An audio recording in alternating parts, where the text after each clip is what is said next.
I don't get a high fiver? Oh! Yes. Yeah, that was like a... Okay, let's talk about season 11. So much has obviously happened on the show. Where are we going to go? Because I hear that things are going to go from bad to worse. I don't know how that's possible. I don't know. Well, true to supernatural form, we get it as bad as it can possibly be, and then we make it worse. We are up against a very ominous and formidable new force, the darkness, and we have to take it down.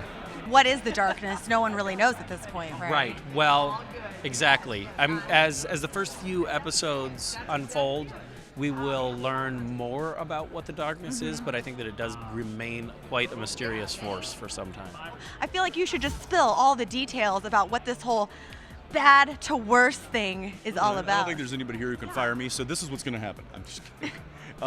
No, actually, there are people here that can fire me. So, last season, the boys had a lot of really kind of personal stories, smaller stories. This season, it's all big Armageddon level stuff. Like we're kind of going back and doing a deep cut. It's very biblical in the way, the darkness is what existed before God came around.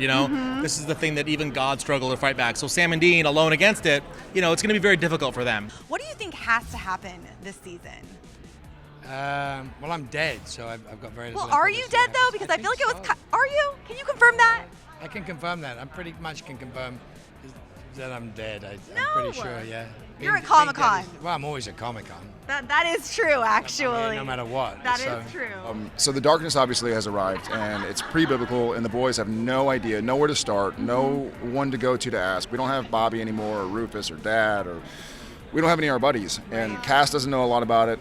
We're at odds with Crowley, so we're just sort of, much to the Winchester fashion, two guys in a car fighting the unknown again, which I'm excited about, because we've seen them at odds with Demon Blood and Soulless and Lucifer and the Mark of Cain, and so now we have the brothers back together on the same page. Right. I think what sort of rattles the boys somewhat is that this isn't just their problem. Angels and demons are scared of this thing as well. Right. That causes a whole lot of chaos when you guys aren't the only ones sort of cleaning up the mess. I never thought the show could get any bigger than it already That's is. wild.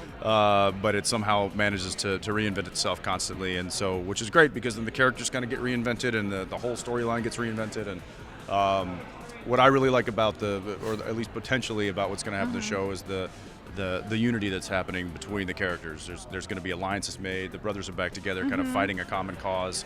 And I really like that formula. I really like that format. So excited about that. I want to know, what the scope and the depth of the darkness is, and I want to know just how bad the big bad is.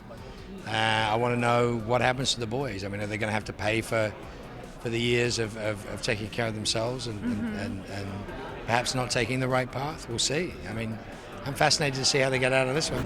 And if you guys love that, click to the left to find out what the TVD cast told me definitely has to happen this season, season 7. Or click to the right to find out at least 20 things that are definitely happening next season on the originals.